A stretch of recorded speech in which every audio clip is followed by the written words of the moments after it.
morning, boys and girls. Welcome back to the Believe in Baylor. I am your host, Alvin Cowan, actor, writer, podcaster, and washed-up quarterback, here to cover all things for your soon-to-be Big 12 champion Baylor Bears from Waco, Texas. Here with a new microphone. Can you hear the difference? We are counting down to Friday Night Lights in a blackout game versus Auburn at McLean Stadium on August 29th. The eyes of the nation and that of recruits will be firmly focused on Baylor Bear football that evening. I think that Thursday night games are very, very good for programs that don't get primetime slots. More on that later. I remember the West Virginia teams back in the Pat White era used to play a lot on Thursday nights. TCU used to play a lot on Thursday nights under Patterson. Those are good slots. A lot of airtime, a lot of eyeballs. People were watching college football on Thursday nights. There's really only one or two games to watch. So super about a Friday night game. Entire country will be watching us. But it's not just that opening game. When the 2025 slate dropped, even neutral observers raised their eyebrows. SEC opponents, nationally ranked group of 5, former conference champions, all in a span of 6 weeks. Baylor doesn't even get a warm-up game. They got quite the gauntlet in front of them. There's a meme going around online right now on Instagram and Twitter and all X, whatever the hell you want to call it, and all about how Baylor has the hardest schedule and the hardest non-conference schedule in the country, calling it the most difficult opening 4-game stretch. I'd call it a 6-game stretch. But our question today is simple, but very high stakes. Can Baylor survive their opening 6-game gauntlet? The entire country is going to be watching, and by the end of September, we will know if this team is a true contender or if last season's late run was just a flash in the pan. In fact, I believe the destiny of this team will be known within the first month. So let's lay out the gauntlet.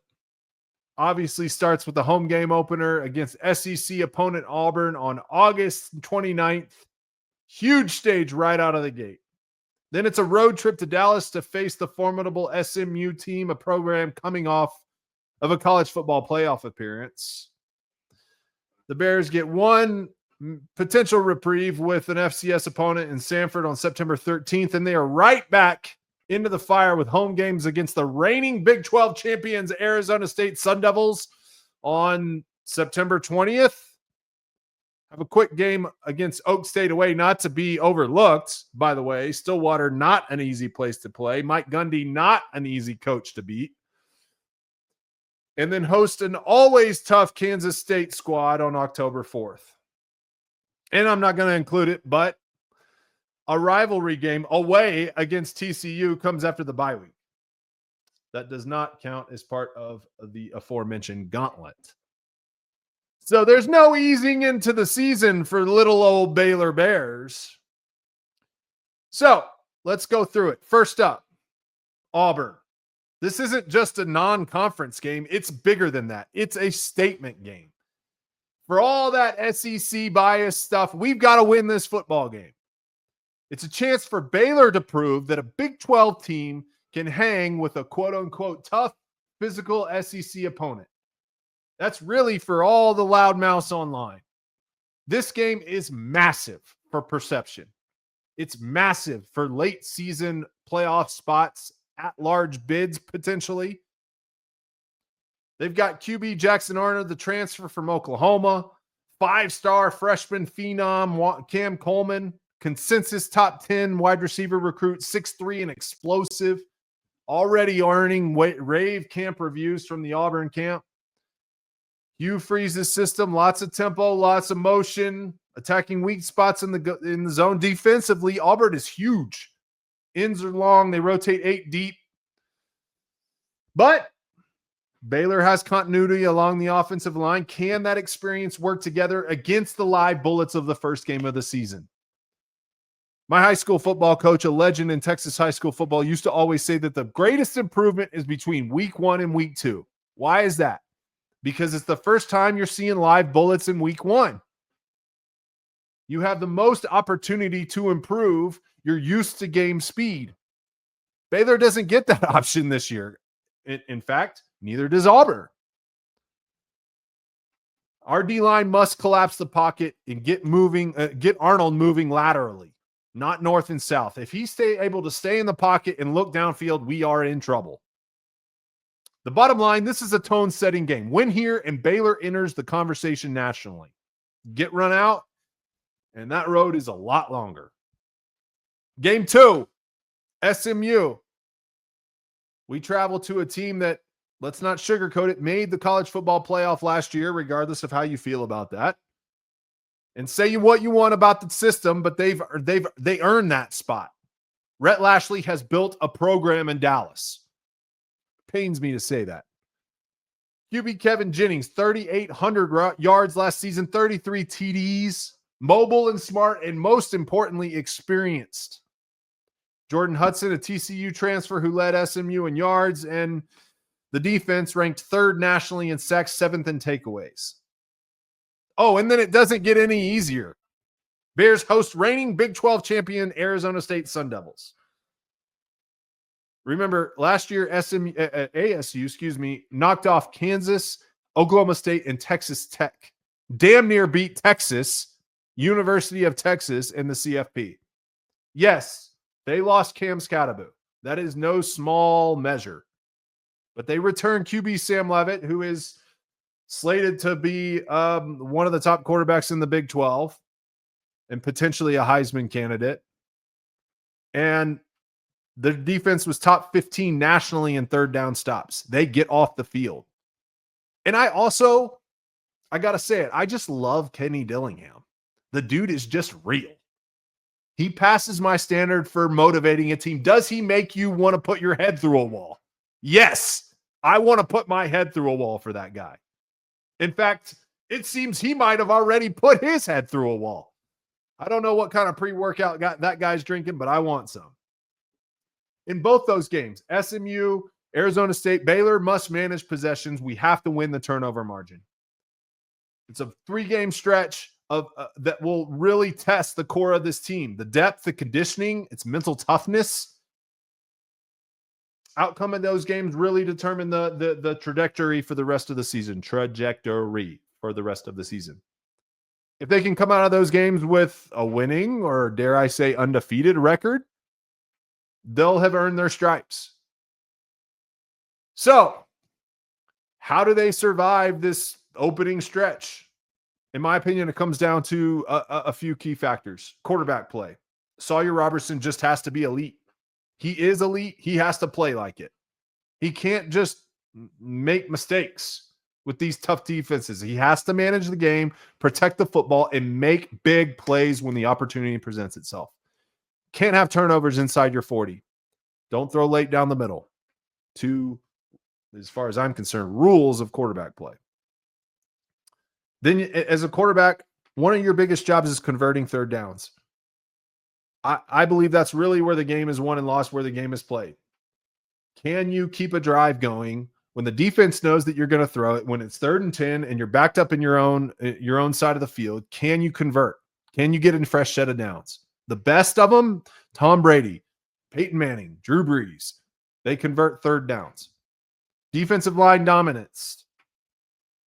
We have to be a force from day one. They have to be able to stop the run and get pressure on opposing quarterbacks to help out the secondary with just 4, without bringing the extra guy. Bring the extra guy when you know it's going to get home. We can't just contain. There's a lot of mobile quarterbacks in that group. Can't just contain them. And you have to harass those guys. You have to get those guys uncomfortable, get them off their spot. Baylor only had 22 sacks this year. Last year, that number has to hit 30 plus this year. And then in those close games, special teams. In high stakes games, special teams can be the difference maker, and we are elite. Palmer Williams is an elite punter, and Josh Cameron is an elite returner. Can they flip the field for us? Can we find points in those special teams? Just once. In big games, red zone execution. You don't beat Auburn or SMU or Arizona State by settling for field goals. You got to get 7 when they get 3. And Trigg and Washington must dominate inside the 20. Final point. Injuries. How banged up are we? You can't win these games with your backups, especially at key positions. And there's always injuries. It's football. How good do you feel? I think if Baylor hits on 4 of those 5 areas consistently throughout those games, they go undefeated and establish themselves as the favorite in the Big 12. So, what are the possible outcomes? Might be obvious, but scenario A is they are the contenders. Baylor goes 3-1 or even 4-0 in those first 4 games, and I think the rest of the schedule becomes much more manageable. Yes, TCU, K-State loom, potentially Utah. But I think the confidence and momentum established from those early games gives them what they need to make the Big 12 title run. It proves that what Spavital's doing on offense, what Sawyer Robinson and the rest of the program did at the end of last year was not just a surge, but the beginning of something. And the beginning of, in my opinion, a program. Scenario B, the pretender. They get off to another slow start, just like last year. 2-2, 1-3. Ugh. It'd be difficult to recover from that. Confidence built all offseason on the back of a lot of work would be shaken and pressure would mount. It would be a huge disappointment for a team that has so much hype and so much talent. The season would essentially be over before it began. So, my bold prediction, I believe that Aranda has this team ready. They've known what the schedule was all offseason. All offseason. Those 8-9 months, that's where it's built. That's where the confidence to go through something like this is built. And I believe he's forged them into a championship caliber team. The Bears will have their hands full. But I think they have the talent and the grit and the experience and the leadership to get it done. All right.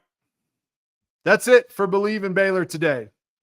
The gauntlet is real, and Baylor's fate will be decided not in November, but in September. Can they survive it? I say yes.